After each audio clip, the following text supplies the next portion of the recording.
All right, next one. How can discipline and softness coexist?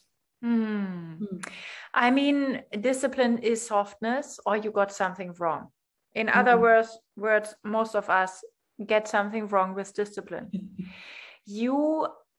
How do you get into the position of needing more discipline? The only reason for you needing discipline is you being collapsed in the first place. If you are not collapsed in certain parts of your life, if you are not collapsed in certain aspects or contexts of your everyday business, there is no need for discipline. If you show up with your instincts, moment by moment, there is no need for discipline. You will show up with generosity, with clarity, with boundaries, with overabundant energy and love every moment.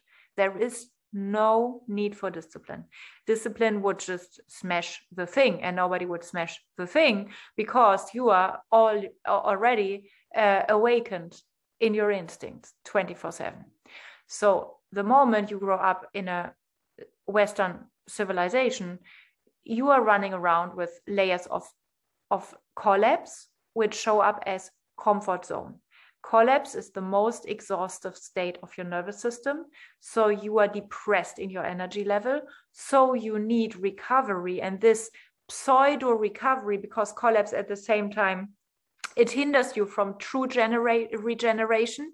So collapse forces you to invent compensation or coping strategies for false recovery. And these are your comfort zones. This is what you call laziness, inner resistance, or blockage. There is no laziness. There is no inner resistance. There is no blockage. There is no part in you that doesn't want the healing. It's just you have been running out of energy. So that is why you need discipline. The moment you apply discipline is the moment, for example, that my comfort zone is like, I will stay in bed and then I will get up 5 minutes before I have to show up in the office, and I will drink a coffee in these 5 minutes. That is not softness. That is slapping into the face of your instincts and shutting them down even more. That is you ruining or burning out your adrenals even more. So that is not soft, but it feels like soft. This is collapse. So you need discipline for, I will get up an hour earlier and I will go running, and then I will drink a green tea, and then I will drink a green smoothie, and then I will show up 5 minutes before I would have to show up in the office. So that is discipline, ladies and gentlemen. So the moment that you do this new discipline, it has to lead to, first of all, you can rely onto yourself. I will be doing that every fucking morning, no matter what. Second of all, after this phase of rigidity, it has to soften the rigidity. And that is where almost 99% of all people get it wrong. They are going into the discipline, they get rigid, because if you are rigid with discipline, I'm just doing that. I'm not discussing with myself. I just go running. I never discuss with myself. If they do it like that rigidly, they can afford rigidly the comfort zone on the other hand. Or they get overly rigid and defined by their ego, like I'm disciplined in every area of my life. Eating superfood, going running, showing up at work, being a good husband, etc., etc., etc. So I'm a superman, I'm a superwoman.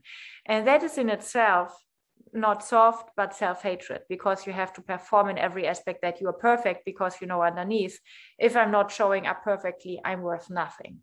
So if discipline doesn't lead to a kind of reliable sense, I will be doing that every time I put the standard onto myself. I can rely on my discipline. It doesn't lead to anything. But once you reach this new discipline standard, it has to lead to you trusting and relying onto yourself.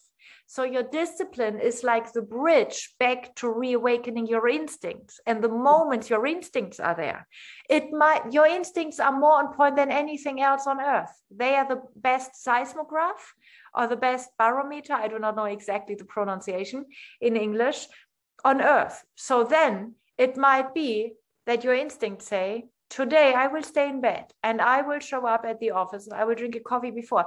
The most healthy thing on earth that you can do this morning, this very one morning.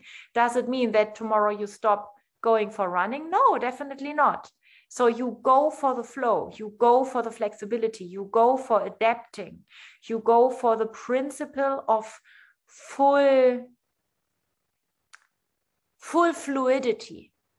Every given moment, every given day, every given moment, if you step into the essence of discipline. Most people get it wrong and stay stuck in the form of discipline. And if you are just managing to the form of discipline, still fine, because you can fix a lot in your life with discipline. However, you miss the core, and the core is you reawakening your self-love and you reawakening the essence of discipline. And the essence of discipline is softer than the biggest softness that you can ever imagine you deserving. Because what people call softness with themselves nowadays, sorry to say, it's a collapse. Yeah. It's a collapse. It's a comfort zone.